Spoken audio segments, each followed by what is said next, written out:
अगर हिंदी की बात करें उसमें कहा जाता है जालक ऊर्जा। लैटिस एनर्जी के बारे में मैंने बोला था, the minimum amount of energy which is required to break a crystal lattice into its gaseous ion. दो तरह की डेफिनेशन इसमें साबित हो सकती हैं। और the maximum amount of energy which is released when gaseous ions are combined and make a solid crystal.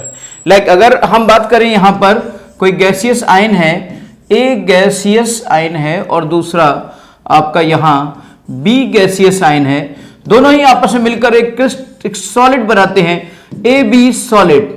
A B solid यहां पर बनता है।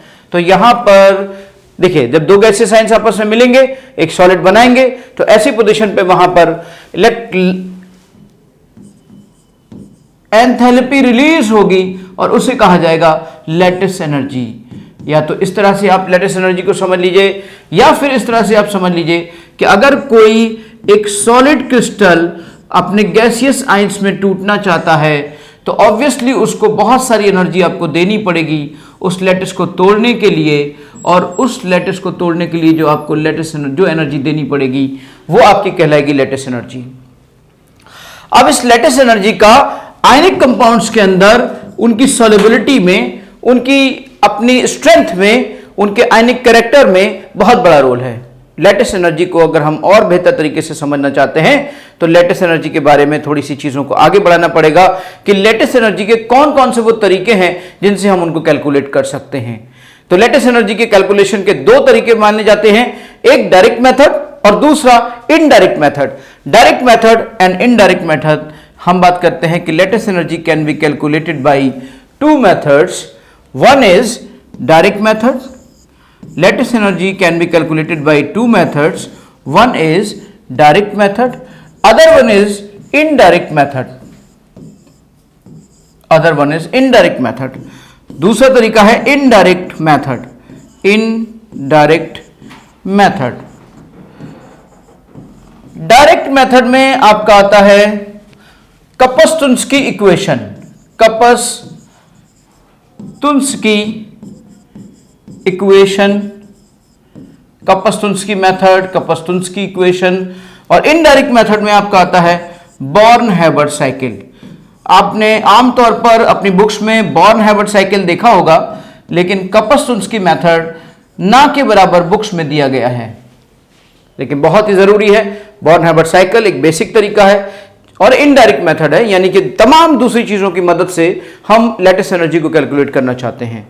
लेकिन आपका जो कपस-तुन्स्की इक्वेशन है ये एक ऐसी चीज है कि हम सीधे लैटिस एनर्जी को कैलकुलेट कर सकते हैं। चलिए हम पहले समझते हैं कि अगर हम कपस-तुन्स्की मेथड की बात करें, कपस-तुन्स्की इक्वेशन की बात करें, तो कपस-तुन्स्की इक्वेशन, यहां पर कपस-तुन्स्की इक्वेशन बहुत ही कम लोग इसके बारे में जानते हैं, बहुत ही कम लोग इस पर वर्क करते हैं। हम बात कर सकते हैं lattice energy which is equal to a constant value -1202, this is 200 divided by d naught into nu into Z1 into Z2 1 - 34.5 upon d naught. अब ये डी नॉट क्या है सबसे पहले समझते हैं, फिर ये न्यू क्या है, फिर ये Z1 क्या है, ये Z2 क्या है। ये तो कांस्टेंट वैल्यूज हो गई, ये कांस्टेंट वैल्यूज हो गई। D not is basically a distance of radius of cation plus radius of A9, and new is basically number of total ions. Total ions कितने हैं, नंबर ऑफ टोटल आइंस, यानी कि cations और anions मिलकर total number of ions कितने हैं, total number of ions कितने हैं। और दूसरी बात Z1 कह लीजिए या Z प्लस कह लीजिए, यानी कि charge on cation, charge on cation, cation पे चार्ज कितना है, चार्ज ऑन कैटाइन। Z2 अब कह लीजिए charge on A9, charge on A9, A9 मतलब चार्ज ऑन एनाइन। इस तरीके से आपका 34.5 एक न्यूमेरिकल वैल्यू है, एक ये आपका न्यूमेरिकल वैल्यू है। यहाँ पर डी नॉट की अगर हम बात करें तो रेडियस ऑफ कैटाइन है, रेडियस ऑफ एनाइन है, और ये जो वैल्यूज हमने ली हैं this is basically in picometer. अगर मैं इसे एंगस्ट्रॉम में लेता तो यही वैल्यू आपकी 100 से कम हो जाती, क्योंकि हम जानते हैं कि 1 एंगस्ट्रॉम में 100 पिकोमीटर्स होते हैं। 1 एंगस्ट्रॉम में 100 पिकोमीटर्स होते हैं, क्योंकि 1 एंगस्ट्रॉम होता है आपका 10 to the power -10 मीटर, और 1 पिकोमीटर होता है आपका 10 to the power -12 मीटर। अब यहां पर हमने इस रिलेशन को समझा। इस रिलेशन के बाद अगर चीजों को देखें कि लेटेस्ट एनर्जी किस तरीके से रिलेट कर रही है, तो लेटेस्ट एनर्जी में पूरी चीजों को हमें याद करने की जरूरत नहीं है, इतनी लंबी कैलकुलेशन याद करने की जरूरत नहीं है। बेसिक चीजों पे ध्यान दीजिए। बेसिक चीजों पे अगर हम ध्यान दें तो आप मेन बात है वहां पर एक न्यू, दूसरी मेन बात है वहां पर z+1 z+ इंटू z-, और दूसरी बात है upon d naught, distance of यानी radius of cation and radius of anion, right. अब यहां पर देखिए नंबर ऑफ कैटाइंस पे, नंबर ऑफ एनाइंस पे, टोटल नंबर ऑफ आइंस पे डिपेंड करेगा, चार्ज ऑन कैटाइन पे डिपेंड करेगा, चार्ज ऑन एनाइन पे डिपेंड करेगा, और उनकी कैटाइन और एनाइन की रेडियस के वैल्यू पे डिपेंड करेगी लेटेस्ट एनर्जी। यहां पर अगर जैसे मैं बात करता, आपसे कहता कि भैया सपोज करिए आप Na2SO4 की बात करें, तो Na2SO4 में अगर मैं चीजों को देखूं यहां पर, तो सबसे पहले मुझे यहां पे मिलता है 2Na+, यहां पे मिलता है मुझे SO4 2-, 2Na+, SO4 2-। अब जरा देखिए यहां पे न्यू क्या होगा, यहां पे Z क्या होगा, यहां पे Z- क्या होगा, यहां डी नॉट क्या होगा। देखिए डी नॉट तो ऑब्वियसली यहां पर जो वैल्यू आएगी वो रेडियस ऑफ Na+, ये वैल्यूज आपको दी गई होंगी, प्लस रेडियस ऑफ SO4 2-, ये वैल्यूज आपको दी गई होंगी, और आप इनको जोड़ लेंगे, आप इनको ऐड कर लेंगे, ऐड करने के बाद आपको डी नॉट मिल जाएगा। लेकिन अगर आप बात करें Z+ की, तो Z+ यानी कि रेडियस यानी कि charge on cation, charge on cation यहां पे 1 है। आप चार्ज ऑन एनाइन की बात करें, चार्ज ऑन एनाइन यहां पर 2 है, न्यूमेरिकली हम उसकी न्यूमेरिकल वैल्यू देखेंगे। And total number of ions, total number of ions are new means total number of ions, यहां पे 2 का आइंस है कैटाइंस के, 1 आइन है एनाइन का, तो टोटल नंबर ऑफ आइंस हो गए 3, यानी कि 3 वैल्यू आपकी ये आ गई। तो इसका मतलब ये आपकी गिवन कंडीशंस होनी चाहिए, बाकी तो आप सिर्फ सिंगल फॉर्मूले से ही ऑब्जर्व कर सकते हो। लेकिन किसी भी फॉर्मूले से आप इतना जानने के बाद, सपोज करो ये चीजें नहीं भी पता है, तो कम से कम चार्ज मेजर फैक्टर होता है, और जब चार्ज सेम होता है तो रेडियस मेजर फैक्टर होता है। तो इन चीजों को ऑब्जर्व करते हुए, ध्यान में रखते हुए हम लेटेस्ट एनर्जी की कैलकुलेशन को आसानी से कर सकते हैं। जैसे मैं अगर बात करता Al2SO4 का होल थ्राइस, मान लीजिए ये होता और मुझसे कोई कहता कि लेटेस्ट एनर्जी के बारे में बताइए कि Na2SO4 की लेटेस्ट एनर्जी ज्यादा है कि Al2SO4 के होल थ्राइस की लेटेस्ट एनर्जी ज्यादा है, तो मैं बात करता कि भाई एक काम करिए, Al2SO4 का होल थ्राइस जो है इसको आप थोड़ा सा ओपन कर लीजिए, कैटाइन और एनाइन में तोड़ लीजिए, 2Na+ और 3SO4 2-, 3SO4 2-, 3SO4 2-। अब जरा देखिए यहां पर आपका न्यू की वैल्यू कितनी हो जाती, 2 आइंस इसके, 3 आइंस उसके, टोटल न्यू की वैल्यू हो गई 5। चार्ज ऑन कैटाइन कितना हो गया, चार्ज ऑन कैटाइन आपका हो गया 3। चार्ज ऑन एनाइन कितना हो गया, चार्ज ऑन एनाइन आपका हो गया 2, माइनस प्लस यहां लेने की जरूरत नहीं है। तो इस तरह से आप अगर रेडियस की बात करते भी हैं, रेडियस आपको पता होना चाहिए, अगर पता होता है तो बहुत ही अच्छा है। लेकिन Na, अब रेडियस ऑफ एल्युमिनियम 3+ और रेडियस ऑफ SO4 2-, इस दोनों को जोड़ लेते हैं, दोनों को ऐड करने के बाद यहां पे हम लेटेस्ट एनर्जी की कैलकुलेशन को ऑब्जर्व कर सकते हैं। लेटेस्ट एनर्जी एक छोटा सा कॉन्सेप्ट, लेकिन बहुत बड़ा काम इसका, क्योंकि ये बहुत बड़ा काम उसकी आपकी किसी भी आयनिक कंपाउंड की सॉल्युबिलिटी पे करता है, किसी भी आयनिक कंपाउंड की हाइड्रेशन एनर्जी को वर्क करता है, उसको गवर्न करता है, उसकी सॉल्युबिलिटी को डील करता है। तो एक बहुत बड़ा फैक्टर है ये, जो और फिर नेचुरल सी बात है, अगर हम एक्सपेरिमेंटल वैल्यूज को देखें या एक्सपेरिमेंटल चीजों को समझें तो वहां पर सॉल्युबिलिटी का अपना एक बहुत बड़ा रोल है। लेटेस्ट एनर्जी का ये डायरेक्ट तरीका हो गया जिससे आप सीधे सीधे उनके आयन से उसकी लेटेस्ट एनर्जी को कंपेयर कर सकते हो। जहां पर जितनी ज्यादा चार्जेस की वैल्यूज होंगी वहां पर ऑब्वियसली उतनी ज्यादा लेटेस्ट एनर्जी कैलकुलेट होगी। रेडियस दी गई वैल्यूज पे डिपेंड करेगी, वो एक्सपेरिमेंटल वैल्यूज हैं, क्योंकि उनको हम डेटा से ऑब्जर्व करते हैं, नॉर्मली उसे थ्योरेटिकली हम नहीं बता सकते कि एल्युमिनियम की प्रॉपर रेडियस कितनी है या सल्फेट की प्रॉपर रेडियस कितनी है। वो चीज गिवन डेटा होगा आपका, उस गिवन डेटा का आप यूज करिए, इस तरीके का यूज करिए और खटाखट लैटिस एनर्जी को कंपेयर करिए बेहतरीन तरीके से। किसी भी कंपाउंड की कभी भी आप लैटिस एनर्जी को कंपेयर करिए और इस बहुत आसानी से आप उसकी क्वालिटेटिव एनालिसिस कर पाएंगे कि इससे ज्यादा इसकी है, इससे ज्यादा इसकी है, इससे ज्यादा इसकी है। डिक्रीजिंग ऑर्डर में जाना चाहे तो इससे कम इसकी है, इससे कम इसकी है, कोई भी ऑर्डर आप फॉलो कर सकते हैं। यह था आपका डायरेक्ट मेथड, यानी direct method to calculate lattice energy. अब हम बात करते हैं indirect method to calculate lattice energy. Indirect method, indirect method यानी कि दूसरों की मदद से, दूसरी चीजों की मदद से हम उन चीजों को लैटिस एनर्जी तक पहुंचे। इनडायरेक्ट आपने इंग्लिश में भी पढ़ा होगा, डायरेक्ट इनडायरेक्ट। किसी बात को सीधे तरीके से कह देना डायरेक्ट सेंटेंस, किसी बात को दूसरे के हेल्प से कहना इनडायरेक्ट सेंटेंस। किसी चीज को अब लैटिस एनर्जी को कैलकुलेट करने का इनडायरेक्ट मेथड, इसको हमारे दो लोगों ने मिलकर डेवलप किया था और एक साइकिल डेवलप की थी जिसकी मदद से ये हुआ था, बॉर्न-हैबर साइकिल। ये वही हैबर है जो अमोनिया की प्रोसेस में आगे आते हैं। बॉर्न-हैबर साइकिल, बॉर्न-हैबर साइकिल के लिए एक सबसे छोटा एग्जाम्पल लिया गया, दुनिया का सबसे आसान एग्जाम्पल जो हमारी जिंदगी में सबसे ज्यादा रोल अदा करता है, NaCl। NaCl के बारे में अगर हम थोड़ा सा सोचे, मान लीजिए मैं चाहता हूं NaCl को बनाना, I want to develop NaCl as a solid. अगर सबसे पहले मेरे जहन में जाता है कि Na नेचुरली कैसे मिलता है, मैं इसे बनाना चाहता हूं, I want to make this thing, तो ऑब्वियसली बनाने के लिए जिस एंथैल्पी की रिक्वायरमेंट होती है उसे एंथैल्पी ऑफ फॉर्मेशन कहते हैं। थर्मोडायनामिक्स के चैप्टर में हम इसको बहुत डिटेल से समझेंगे। एंथैल्पी ऑफ फॉर्मेशन की बात कहते हैं और ये उनके नेचुरल स्टेट से मिलने वाली चीजों से बनता है। जैसे मान लीजिए यहां पर NaCl है, Na एग्जिस्ट करता है एज ए सॉलिड, तो हमने कहा Na एग्जिस्ट करता है एज ए सॉलिड, तो भैया इसको वैसे इस्तेमाल कर लो। फिर हमने कहा Cl कैसे एग्जिस्ट करता है, Cl आपका क्लोरीन गैस के फॉर्म में एग्जिस्ट करता है। Cl को हमने क्लोरीन गैस के फॉर्म में ले लिया। पर क्या आप सोचिए कि ये जो थ्योरेटिकल कॉन्सेप्ट हमने लिखा है, क्या प्रैक्टिकली ऐसा पॉसिबल है कि अगर आप एक सॉलिड Na रखा हो, सॉलिड सोडियम रखा हो, आप ऊपर से उसमें क्लोरीन गैस डाल दें तो क्या नमक बन जाएगा? नहीं। एक्सपेरिमेंटल तरीके कुछ इसी कॉन्सेप्ट पे बेस्ड करके कुछ और तरीके अपनाने पड़ते हैं ताकि हम एक्सपेरिमेंटल NaCl तक पहुंच सकें, रियल NaCl तक पहुंच सके।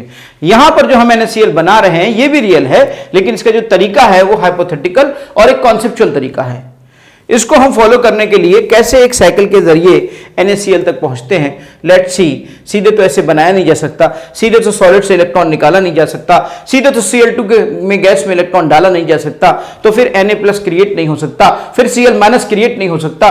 जब Cl- क्रिएट नहीं होगा, Na+ क्रिएट नहीं होगा, तो NaCl कैसे क्रिएट होगा? इसका मतलब हमें सबसे पहले इस बात को समझना पड़ेगा कि ये जो Na सॉलिड है इसको कैसे हम इससे इलेक्ट्रॉन को निकालने के लिए पढ़ने का। अब समझिए, आप जरा इससे पहले आप पढ़ चुके हैं लास्ट टर्न पे कि लैटिस एनर्जी के अलावा आयनाइजेशन एंथैल्पी के बारे में मैंने बताया था, इलेक्ट्रॉन एफिनिटी के बारे में मैंने बताया था। इलेक्ट्रॉन एफिनिटी की बात करते हैं, NaCl की बात करते हैं, आयनाइजेशन एंथैल्पी की बात करते हैं। यहां पर एक सॉलिड है ये, और इस सॉलिड से अगर मैं इलेक्ट्रॉन को निकालना चाहूं तो क्या वो पॉसिबल है? नहीं। इलेक्ट्रॉन को निकालने के लिए मुझे एक आइसोलेटेड गैसियस एटम की जरूरत पड़ेगी, और आइसोलेटेड गैसियस एटम तक पहुंचने के लिए मुझे सॉलिड को सीधे गैस में ले जाने के लिए एंथैल्पी ऑफ सब्लिमेशन की जरूरत पड़ेगी। यहां पर मैं बात करता हूं Na की। Na आपका ये गैसियस स्टेट में लाने के लिए एंथैल्पी ऑफ सब्लिमेशन रिक्वायर्ड होता है, एंथैल्पी ऑफ सब्लिमेशन रिक्वायर्ड होता है। जब एंथैल्पी ऑफ सब्लिमेशन डेवलप हो जाता है, Na+ डेवलप हो जाता है, अब Na+ से एक इलेक्ट्रॉन को उसकी आउटर मोस्ट शेल से निकाला जा सकता है, और उसकी आउटर मोस्ट शेल से जब हम एक इलेक्ट्रॉन निकालते हैं तो फिर डेफिनेशन याद आ गई हमें कि जब एक आइसोलेटेड गैसियस एटम होता है और उस आइसोलेटेड गैसियस एटम की आउटर मोस्ट शेल से एक इलेक्ट्रॉन निकालते हैं, तो उस समय जो मिनिमम अमाउंट ऑफ एनर्जी की जरूरत पड़ती है वो कहलाती है आयनाइजेशन एंथैल्पी। आयनाइजेशन एंथैल्पी या आयनाइजेशन एनर्जी, यानी कि वो फैक्टर यहां पे काम करेगा आयनाइजेशन एनर्जी का, और वो इसको बदलेगा Na+ गैसियस आयंस, यानी गैसियस कैटायन में कन्वर्ट कर देगा। इसके बाद हम यहां पर इस तरफ चलते हैं। क्या मैं इस निकले हुए इलेक्ट्रॉन को सीधे Cl2 में डाल सकता हूं, जो मैंने यहां Na गैसियस से निकाला है, isolated gaseous atom of sodium से निकाला है? क्या उसे मैं सीधे इसमें डाल सकता हूं? नहीं डाल सकता। क्यों? क्योंकि ये अभी आइसोलेटेड गैसियस एटम नहीं है। ये गैसियस एटम तो जरूर है मगर आइसोलेटेड नहीं है। आइसोलेटेड बनाने के लिए इसको क्या करना पड़ेगा? आइसोलेटेड बनाने के लिए इसको डिसोसिएशन एनर्जी की जरूरत होगी और यहां पर मैं दूंगा D/2। डिसोसिएशन एनर्जी का आधा हम इसलिए देते हैं क्योंकि हमें एक एटम की यहां पर रिक्वायरमेंट है, यहां पर दोनों एटम की रिक्वायरमेंट नहीं है। इस तरीके से मुझे मिलेगा एक आइसोलेटेड गैसियस एटम और यहां से निकले हुए इलेक्ट्रॉन को अब एक मैं आइसोलेटेड गैसियस एटम की आउटर मोस्ट शेल में डालना चाहता हूं। तो जब मैं आउटर मोस्ट शेल में उसमें एंटर कराऊंगा तो जो एनर्जी रिलीज होगी वो एनर्जी कौन सी होगी? वो एनर्जी होगी आपकी इलेक्ट्रॉन एफिनिटी, इलेक्ट्रॉन एफिनिटी। और इस तरीके से ये आपका बनेगा Cl माइनस गैसियस आयंस। अब वही बात अभी थोड़ी देर पहले हम लोगों ने देखी, ये सारा डिस्कशन किया था, but now we are arranging these all things in a cycle and that is called as Born Haber cycle. इसका मतलब हम इन दोनों को अरेंज करेंगे, इन दोनों को कंबाइन करेंगे, इन दोनों को कंबाइन करने के बाद यहां से मेरा बना NaCl, दो गैसियस आयंस, एक कैटाइन एक एनाइन, दोनों आपस में मिलकर एक NaCl सॉलिड बना रहे हैं। इस समय जो एनर्जी रिलीज होगी पहले ही हम लोग डिस्कस कर चुके हैं, वो क्या कहलाएगी? Lattice energy. It's a complete cycle and this complete cycle is basically thermodynamic cycle। thermodynamic cycle, इस साइकिल को हम कहते हैं बॉर्न-हैबर साइकिल। यानी हमें अगर इसको अब निकालना है तो इन सब की मदद लेनी पड़ रही है, इसलिए इसे हमने कहा एक इनडायरेक्ट मेथड। क्या कहा? एक इनडायरेक्ट मेथड। हेस लॉ एक थर्मोडायनेमिक्स का कॉन्सेप्ट है बेटा, हेस लॉ। उस हेस लॉ के हिसाब से अगर हम चीजों को समझें तो अगर कोई भी चीज, मान लीजिए P से आप Q बनाना चाहते हैं, P से आप Q बनाना चाहते हैं और P से आप Q बनाना चाह रहे हैं और आप सिंगल स्टेप में उसे बना लेते हैं और उसमें जो आपको एनर्जी की रिक्वायरमेंट आती है वो सिर्फ डेल्टा H होता है। इसके बाद आप अगर P से पहले आप एक काम करिए, कोई एक रास्ता, अब आप क्या करते हैं, P से Q पर आप सिंगल स्टेप में पहुंच गए। अब आप P से Q तक पहुंचने के लिए 3-4 स्टेप्स लीजिए। मान लीजिए आप P से A पर जाते हैं, फिर A से आप B पर जाते हैं, फिर B से आप C पर जाते हैं, फिर C से आप Q तक जाते हैं। जब आप P से A पर जाते हैं तो यहां पे जरूरत पड़ रही है डेल्टा H1 की। जब आप A से B पे जा रहे हैं तो यहां पे जरूरत पड़ रही है आपको डेल्टा H2 की। जब आप यहां पे B से C पे जा रहे हैं तो यहां जरूरत पड़ रही है आपको डेल्टा H3 की। जब यहां पे C से Q जा रहे हैं तो आपको जरूरत पड़ रही है डेल्टा H4 की। यानी इस तरह से आप जब आगे मूव करते हैं, अब आप समझिए जरा, हेस लॉ ये कहता है कि चाहे आप एक P से Q पहुंचने में चाहे एक स्टेप लगाओ या एक से ज्यादा स्टेप लगाओ, हीट का समेशन कांस्टेंट होता है, एंथैल्पी का समेशन कांस्टेंट होता है। इसका मतलब यह हुआ कि चाहे एक स्टेप में बनाओगे तो भी टोटल एंथैल्पी वही निकल के आएगी और चाहे एक से ज्यादा स्टेप्स में बनाओगे तो भी टोटल एंथैल्पी वही निकल कर आएगी। इस कॉन्सेप्ट को अगर हम फॉलो करें तो हमें मिलेगा डेल्टा H बराबर delta H1 plus delta H2 plus delta H3 plus delta H4। इस तरीके से हमारा ये कॉन्सेप्ट बनेगा। अगर हम इसी हेस लॉ को फॉलो करेंगे और इस बॉर्न-हैबर साइकिल पे लगाएंगे तो आपको क्या लगता है? क्या लगता है? जरा देखिए ध्यान से, यहां पर NaCl आपका एक स्टेप में क्रिएट हो रहा है। जब एक स्टेप में क्रिएट हो रहा है और यहां पर वही NaCl को हम बनाते वक्त एक से ज्यादा स्टेप्स का यूज कर रहे हैं, पहला स्टेप, दूसरा स्टेप, तीसरा स्टेप, चौथा स्टेप, पांचवा स्टेप। तो यानी अगर इन चीजों को हम फॉलो करें तो हमें ऑब्जर्व करने को मिलेगा कि किस तरीके से हम इस हेस लॉ को इस बॉर्न-हैबर साइकिल पे लगा सकते हैं। लेट्स सी, अगर हम इसको लगाते हैं तो क्या बनेगा। अब देखिए, जो एक स्टेप में बना था वो डेल्टा H फॉर्मेशन था और उसके बाद इन सबको ऐड कर देंगे। आपका पहला मैंने बताया कि डेल्टा H सब्लिमेशन का इस्तेमाल होगा।